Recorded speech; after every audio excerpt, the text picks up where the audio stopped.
Hi, my name is Phil. I like talking about politics, and this is the Political Postbox, a weekly look at some of your most popular comments from the past week on videos on this channel. But first, if you'd like to receive notifications of daily news and political commentary, please click the subscribe button and then the bell notification icon. So, first one up says, Phil, you can state all these facts till you are blue in the face. The simple fact is that Brexiteers do not care. All they care about is taking back control in their own jingoistic, xenophobic minds. Now, I will have to disagree with that. I know you can get that impression when you look at the sort of Brexit supporters that you will naturally be aware of, because these are the loudest, the most in your face, and certainly these are the sorts of people who will never change their minds. And it could be that they know how damaging Brexit's going to be, but for them personally it does well. So these are like your Brexit superstars, and like Mark Francois, Jacob Rees-Mogg, Nigel Farage. It's doing them personally some good. And then you've got other ones who will only ever get their information from these people. They'll never ever think to themselves, maybe I should get some views elsewhere. They will never change their minds too. But the bulk of the population are not like that. Even the ones who still support Brexit now are not in your face about it. They're not aggressive about it. They're not rude about it. They just think it is going to be better. And at some point, they will see the difference.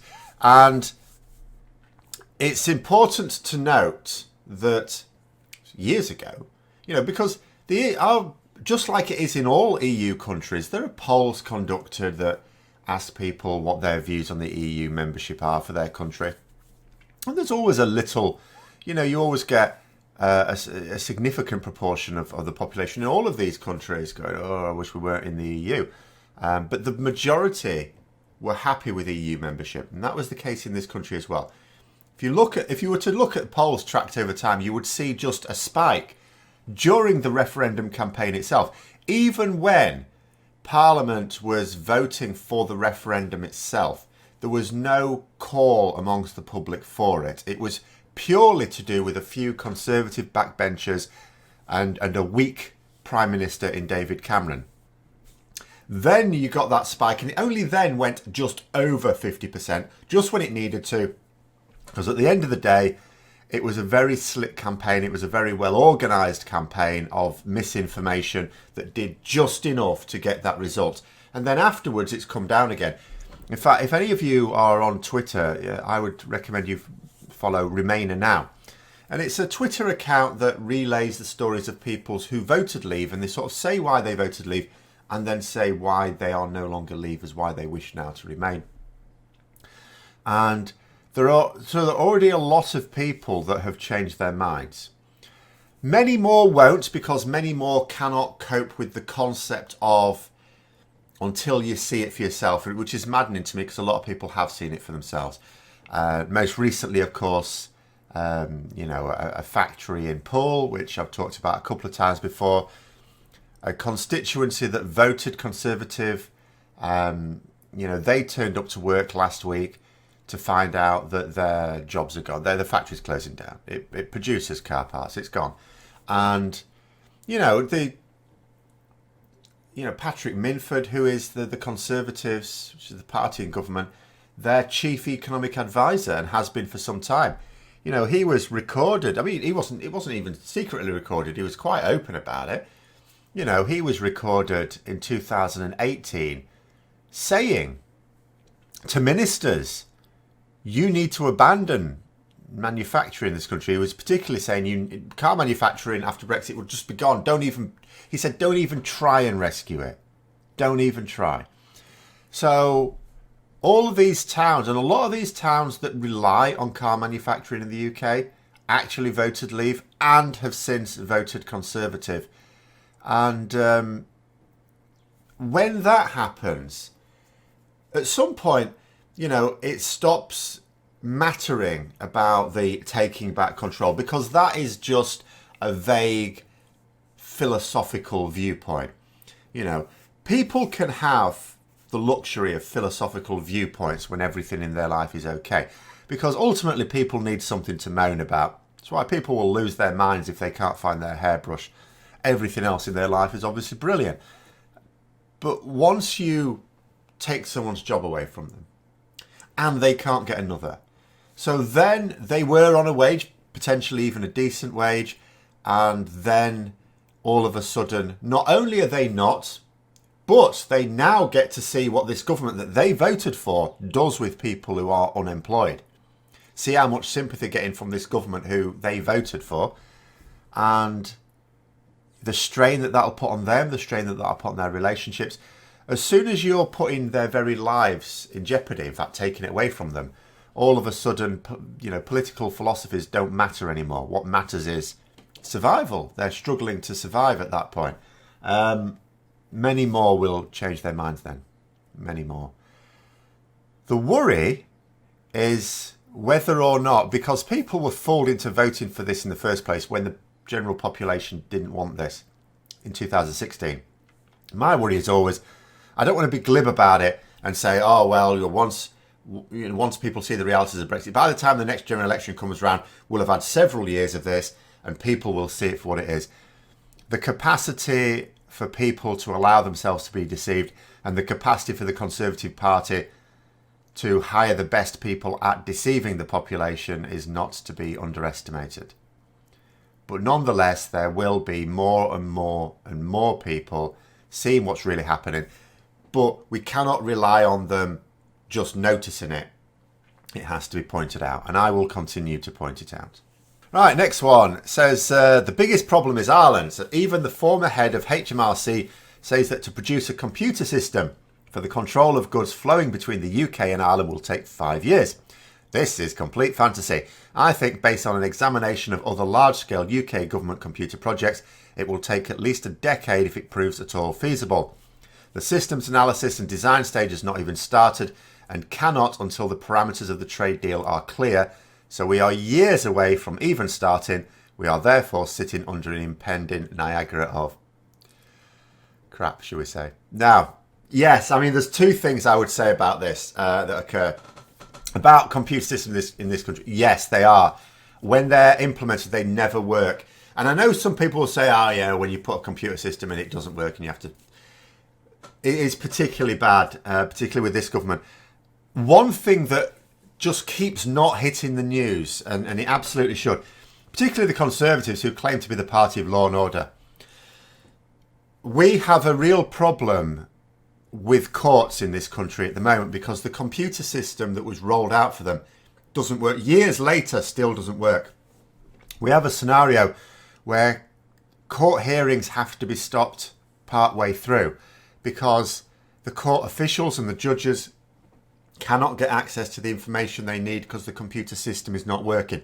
And this happens throughout the country, and particularly certainly in England and Wales.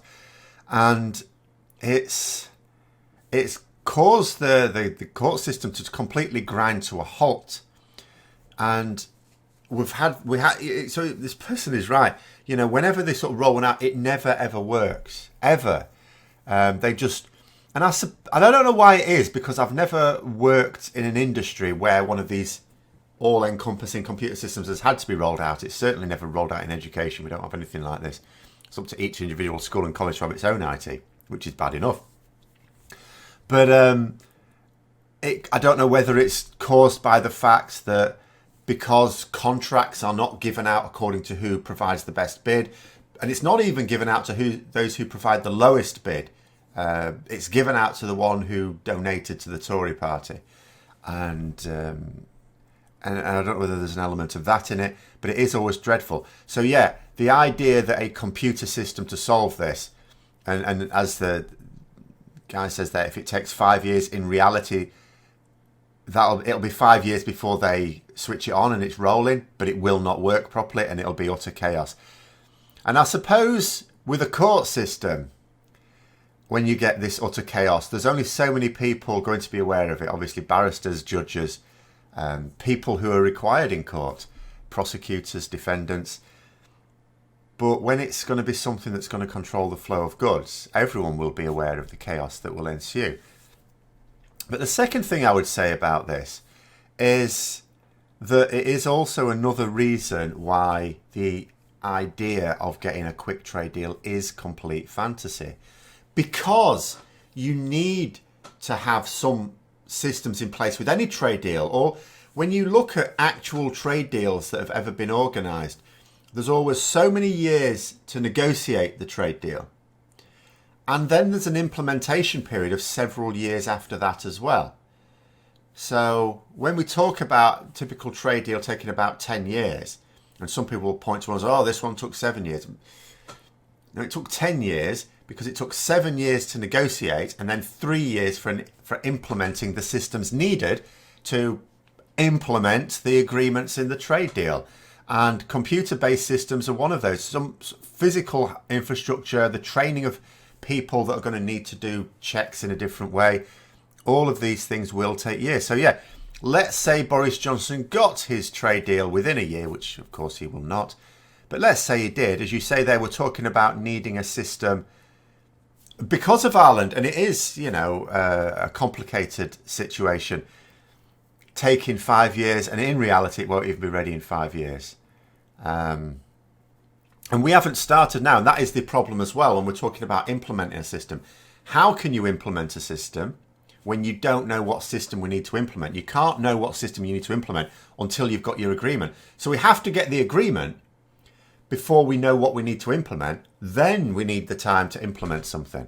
So this is why I say that it is going to take, well, it's not just me saying this, is experts saying this, years and years and years for anyone to be able to claim that Brexit has been done.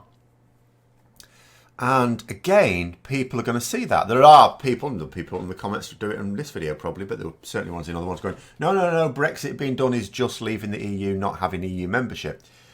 Again, I'm going to come back to the point I said on the first comment in this video.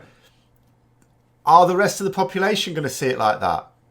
Are they going to see it like that when they haven't got the trade deal that they said they were going to be getting in 2020? In fact, 2. Boris Johnson is promising 2. When they haven't got either of them come the end of 2020. When we're in this trading free fall. You know, when people actually do realise what, again, doesn't keep hitting the news, that actually it's all right talking about our trading goods, which we have no plan for. That's 20% of our economy. We're a services economy. 4 times as much of our economy is in the services sector, which is even going to be more badly hit. When people start to see that, what are they going to be thinking? 2021 is going to be a spectacularly interesting year. Anyway, on to the next one. So, someone's saying, didn't Boris Johnson see what happened to underregulated banks in 2018? He's a blithering idiot. This is in reference to the fact that Boris Johnson wants to completely deregulate the banks. Banks are not regulated enough in this country as it is. He wants to completely deregulate them.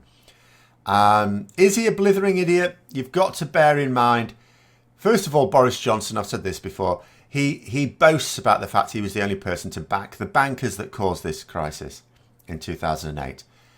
But look at it from his point of view. You know, does he see what happened to under-regulated banks in 2008? Yes, he does. He has no problem with that at all, because what was happening, and I sort of knew someone who worked in banking, in Royal Bank of Scotland, in fact, and they, you know, told me exactly what the culture there was. And it was a simple situation. So people would pump money into high-risk investments because they wanted a quick return. You know, the culture was very much of getting a very quick return, making millions overnight, which meant very high-risk investments. And what happened was, when those investments paid off, they made a load of money. And when they didn't pay off, the banks got bailed out. So from the banker's point of view, there's no problem, because when they win, they get to pocket the profits. When they lose, there are no profits to pocket, but they don't lose their money, their stake either, because the government won't let the banks collapse and they will bail them out. Now that's fine in itself, but obviously the follow-up action was supposed to be you then arrest these people because they are breaking the law, or were breaking the law, and prosecute them. not just take a knighthood off one banker. But Boris Johnson sees no problem with this concept. It's the same thing. When there's a win, when something he does wins, he will take all the credit. When it doesn't, that's fine. It's not his money at stake. It's public money. You know, all these things he's talking about doing, it's all public money. This festival of Brexit, 120 million quid. That's fine. It's not his money. Public money. He's absolutely fine with spending public money. That's not a problem to him at all. Because that's our money, not his money. So, I don't know that he's an idiot. I don't know that we can call him an idiot. You know, it does no harm. You know, calling him an idiot would be to suggest, can't you see how harmful this is? Well, he looks at the situation and says, no, what harm does that do me exactly? It doesn't. It might do harm to him if where he's investing his money, if that bank goes under, but if he keeps making sure that the public coffers constantly bail that bank out, then he personally has no problems at all. Next one. So this is again talking about I suppose this was about the government's comment that there's not going to be any automatic deportation of EU citizens if they haven't got settled status by mid-2021. Even though saying that it's not automatic, well, first of all, I mean, it is a government that lies. But second of all, it doesn't have to be automatic to basically be the same thing in practical terms. But anyway, so see, it's probably to strengthen the bargain position. As a Swiss, I know the EU is taking the freedom of movement of persons very seriously and non-negotiable. Take it away from their citizen, you can forget a free trade agreement. Of course, indeed. The problem is, again, Boris Johnson, it's very, very clear in everything he's saying and doing. I don't pay too much attention to what he says if it's at odds with what he does. Actions speak louder than words, as they say, particularly with a politician who knows, who lies all the time. But it really doesn't look like Boris Johnson wants a trade deal. He may want a little one. What he's saying to the public in terms of what he's getting or what he's going to get is not the same as what he will actually get or even necessarily wants. We have to keep remembering, I do believe he wants the US trade deal because that allows him to sell off the country. He does want that. He doesn't want the EU trade deal because there would be certain conditions that he wouldn't be able to deregulate the economy as much as he would like. When you talk about taking back control with Brexit, I mean, from the point of view of some of the senior Brexiteers in government, it is actually true. When they talk about the fact that they don't have as much power in the EU, that is actually true. It's just not true for the rest of us. We have, as a population, more power as a member of the EU because corrupt politicians in our own governments are tempered somewhat by standards in the EU. Standards that can all be thrown on the bonfire if we have a government that has completely free reign. It's one of the things that makes the EU much more democratic because there are more elected people who have an influence over things. And when you've got more and more people involved in something, then you are going to have to compromise. It's how coalition governments do so well in so many other countries. And I know people sometimes point to Italy and go, well, it's not always working there very well, is it?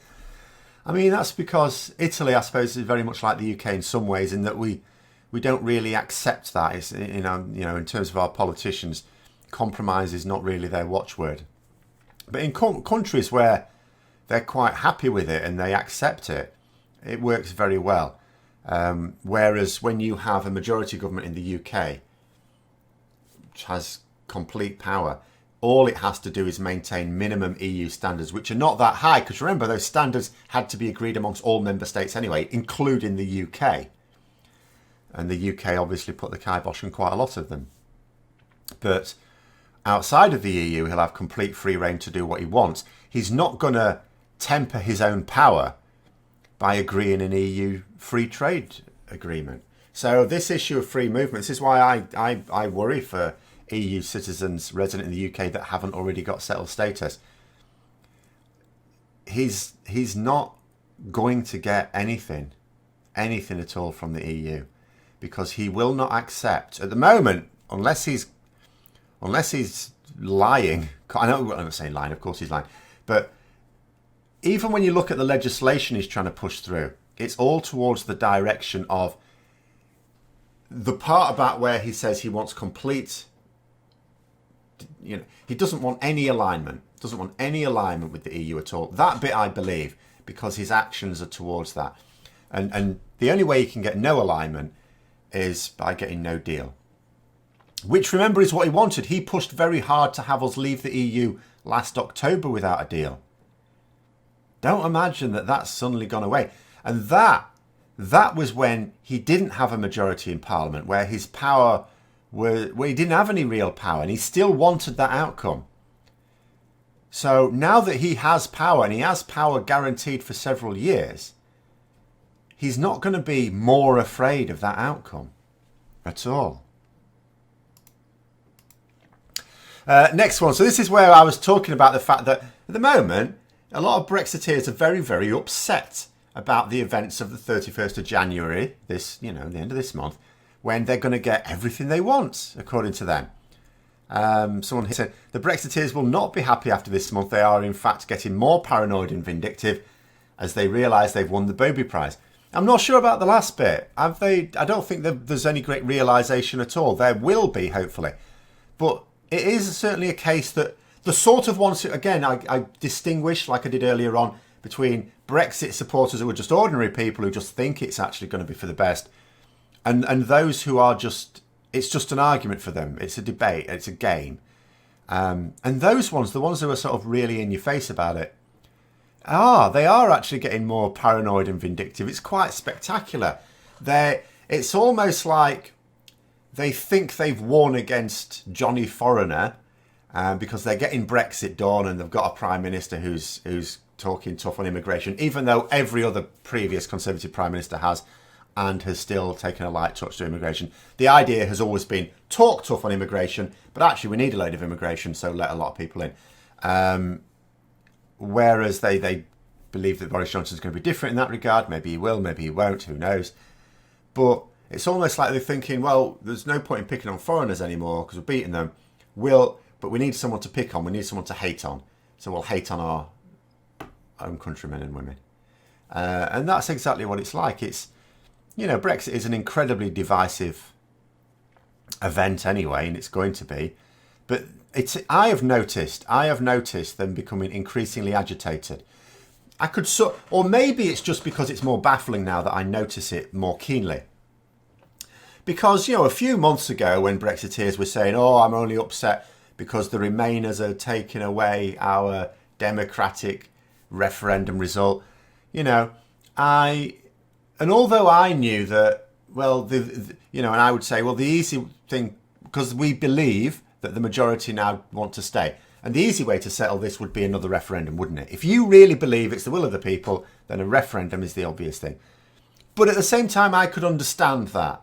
If they really believed that Brexit was good, obviously 2019 wasn't a great year. Well, it was right at the end, but for most of 2019 wasn't a great year for the Brexiteers.